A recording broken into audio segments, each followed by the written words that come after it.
By far my favorite part of the Pleasure Island experience is Ian's Bal Erotique. I absolutely love the erotic balls that Ian hosts.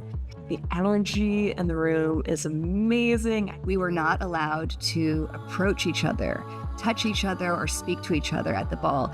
And the freedom and safety that I felt in my body to move around that space, to feel the music, to move my body, to dress and express myself as erotically as I wanted to, knowing that it was not going to be interpreted as an invitation for somebody else to enter into my space, was absolutely transformational. Being in a group of that size really allowed me to practice being that embodied, that expressed, that loud, that small, like just all parts of who I am. I always love and adore being in this clean energy with this incredible community where I feel so safe in my body to express.